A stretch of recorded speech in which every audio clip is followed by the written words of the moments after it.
औज़ुबिल्लाहि मिनश्शैतानिर्रजीम बिस्मिल्लाहिर्रहमानिर्रहीम। अस्सलामु अलैकुम dear students, welcome to my channel. आज हम क्लास 9 चैप्टर 12 थ्योरम नंबर 12.1.2 यानी दूसरा थ्योरम कर रहे हैं। इसमें हमें जो थ्योरम की स्टेटमेंट दी हुई है उसमें लिखा हुआ है any point equi distance from the and points of a line segment is on the right bisector of it. अब ये थ्योरम नंबर 2 में उसने हमें ये बताया है कि कोई एक पॉइंट है जो ट्रायंगल्स के लाइन सेगमेंट्स के एंड पॉइंट से इक्वी डिस्टेंस पर है और प्रूव हमने ये करना है कि वो राइट बाइसेक्टर पर है। तो दोबारा से इसको समझें। ये एक लाइन सेगमेंट है हमारे पास ए और बी। उसने कहा कोई एक पॉइंट है जो इसके इस पॉइंट ए और इस पॉइंट बी से इक्वी डिस्टेंस पर है। तो इसका मतलब ये पॉइंट पी जो है हमारा, ये इस पॉइंट और इस पॉइंट से इक्वी डिस्टेंस पर है। तो ये डिस्टेंसेस फिर इसका मतलब इक्वल हो गए। अब हमने ये प्रूव करना है कि ये पॉइंट जो है इस लाइन सेगमेंट्स के परपेंडिकुलर बाइसेक्टर पर वाक़या है।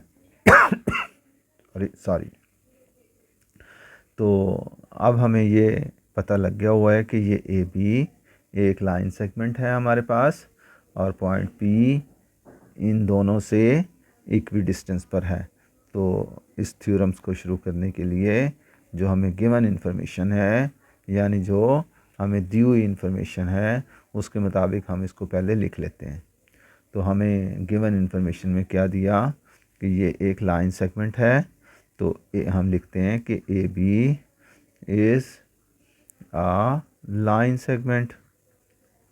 ये एक लाइन सेगमेंट है। ठीक होगी बात। अब हमने ये भी इंफॉर्मेशन दी हुई है हमें कि पी जो है ए और बी से इक्वी डिस्टेंस पर है। तो पॉइंट पी जो है हमारा, point P is such that, हम ऐसे लिख लेते हैं सच दैट कि पॉइंट पी जो है वो इस तरह से है कि वो पी से ए इक्वल है पी से बी। तो अब ये हमारी गिवन स्टेटमेंट थी जो हमें इंफॉर्मेशन से पता लग गई। अब हमने प्रूफ क्या करना है, टू प्रूफ में हमने क्या करना है कि ये जो पॉइंट पी था ये हमने प्रूफ करना है कि ये राइट बाइसेक्टर पर है ए बी के। तो हम यहाँ लिख लेते हैं जो प्रूफ करना है। पॉइंट हमारे पास जो पी है is on the right bisector of A B. तो इसके लिए अब हम इसमें एक कंस्ट्रक्शन करते हैं।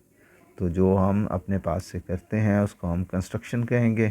तो कंस्ट्रक्शन में हम लिख लेते हैं कि हम क्या करें कंस्ट्रक्शन, ताकि हम चाहते हैं कि इसे दो ट्रायंगल्स में कन्वर्ट कर लें। तो हम पॉइंट पी को ए बी के पॉइंट सी से मिला देते हैं और पॉइंट सी जो है हमें ए बी के मिड पर लेना है। तो हम यहाँ पर ऐसा करते हैं, अब लिख देते हैं कि हम पॉइंट पी को सी से मिला रहे हैं। तो ज्वाइन कर रहे हैं हम, join P to C.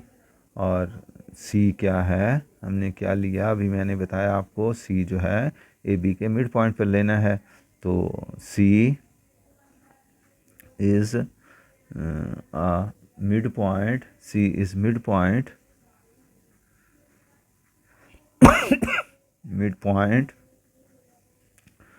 Of A B है। तो अब हमने इसको ए बी के मिड पॉइंट पर ले लिया। अब यहाँ पर हम प्रूफ के लिए लिखते हैं। तो हमने लिखना है यहाँ पर स्टेटमेंट्स हैं और ये रीज़न्स। यहाँ पर हम एक लाइन वर्टिकली ड्रॉ कर लेते हैं। तो यहाँ स्टेटमेंट्स लिखते हैं। अब स्टेटमेंट्स में हमें दो ट्रायंगल हमने बना ली, तो उसको हम लिख रहे हैं। एक हमने बनाई ACP, ये देखें, एक AC और P बनाई, दूसरी BC और P बनाई। तो इसके अंदर कंपैरिजन करना, तो हमने ये कंपैरिजन लाइन ड्रॉ कर ली। ट्रायंगल BCP बना ली। अब इसमें देखें, हमें उसने खुद दिया हुआ था कि P जो है A और B से इक्वी डिस्टेंस पर है, तो PA इक्वी डिस्टेंस पर है PB से, और ये हमें गिवन दिया हुआ है, तो हमने लिख लिया कि गिवन है। इसी तरह देखें, आपका जो PC है, दोनों ट्रायंगल्स में, PC दोनों ट्रायंगल्स में कॉमन लाइन है, तो हमने लिख लिया कि PC ये दोनों ट्रायंगल्स में कॉमन है, तो हमने इसको कॉमन में लिख लिया। अब यहाँ पर देखें, हमने C जो है वो AB लाइन के मिड पॉइंट पर लिया था, तो ये भी डिस्टेंस इक्वल हो गया AC, ये भी डिस्टेंस BC के इक्वल हो गया, तो ये हमारे पास कॉमन आ गया। इस तरह देखें, एक ट्रायंगल्स की तीनों साइड्स इक्वल हो गई। सॉरी। तो जब एक ट्रायंगल्स की तीनों साइड्स इक्वल हो जाएं, तो ये कॉन्ग्रुएंसी की एक कंडीशन है। तो ट्रायंगल आपकी ACP ट्रायंगल आपकी BCP के कॉन्ग्रुएंट हो गई, तो ये साइड साइड साइड पोस्टुलेट हो गई। इसको हम या इक्वल लिख लें या पोस्टुलेट लिख दें, ठीक है। अब ये ट्रायंगल्स इक्वल हो गई। तो अब हमने क्या प्रूव करना था? अब हमने प्रूव करना है कि ये ट्रायंगल्स जो हैं, जो पोस्टुलेट लिख लें या यहाँ ये भी लिख सकते हैं कि साइड साइड साइड कॉन्ग्रुएंट हो गई साइड साइड साइड के, ये दोनों बातें आप लिख सकते हैं। अब इसमें देखें कि आपका हमने प्रूव कर लिया कि इसके जब ट्रायंगल कॉन्ग्रुएंट हो गई तो कॉरस्पॉन्डिंग एंगल्स इक्वल हो गए। तो हमारे ये वाला एंगल और ये वाला एंगल हमने साबित कर दिया इक्वल हो गए। तो एंगल आपका ACP ये कॉन्ग्रुएंट हो गया एंगल आपके BCP के। तो ये एंगल आपके कॉरस्पॉन्डिंग एंगल्स हैं, तो हम यहाँ लिख लेते हैं इसको, corresponding angles of congruent triangles. तो ये कॉन्ग्रुएंट ट्रायंगल्स के कॉरस्पॉन्डिंग एंगल्स हैं, कॉन्ग्रुएंट ट्रायंगल्स। तो अब आप देखें कि इसमें ये एंगल्स हमारे कॉन्ग्रुएंट हो गए। लेकिन अब ये देखें हमारे पास, बट इसमें जो एंगल आपका था AC और P, और प्लस कर लें अगर हम एंगल BC और P को, ये 180 के इक्वल आएगा। इसको हम 1 कह देते हैं, इसको हम 2 कह देते हैं, और ये 180 के इक्वल, क्योंकि ये एक स्ट्रेट लाइन पर एंगल बन रहे हैं। देखें, ये एक स्ट्रेट लाइन पर एंगल बन रहे हैं, यहाँ से यहाँ तक ये एक स्ट्रेट लाइन है, तो ये स्ट्रेट एंगल है। अगर दो एंगल्स का सम आपका 180 आ रहा हो तो इसको हम कहते हैं सप्लीमेंट्री एंगल, सप्लीमेंट्री एंगल्स। ये सप्लीमेंट्री एंगल्स हो गए, ठीक हो गया।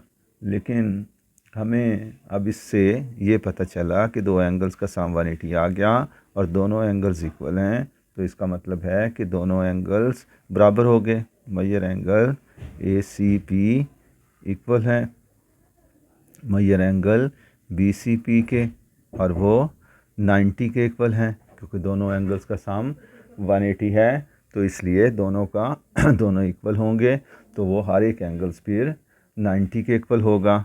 तो ये हम यहाँ लिख देते हैं फ्रॉम फर्स्ट एंड सेकंड।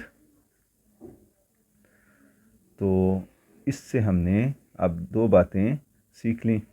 तो वो क्या हुई, यानी आपके पास जो मेजर एंगल, इससे हमने दो बातें जो सीखी उसमें वो ये थी कि पी सी आपका फिर परपेंडिकुलर हो गया ए बी पर भी।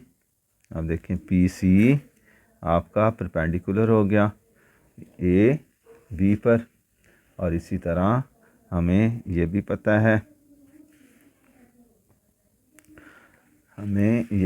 है, कि ये ए बी ए सी और सी बी या सी बी ये इक्वल हैं, क्योंकि हमने ये कंस्ट्रक्शन में किए हैं। ये क्योंकि हर एंगल 90 का बन रहा है तो परपेंडिकुलर ये हमने कंस्ट्रक्शन में किए थे। यहाँ हम लिख लेते हैं कि ये कंस्ट्रक्शन में हमने किया, ठीक है। तो इसका मतलब है कि अब हमने प्रूव कर लिया कि पी सी जो है वो एक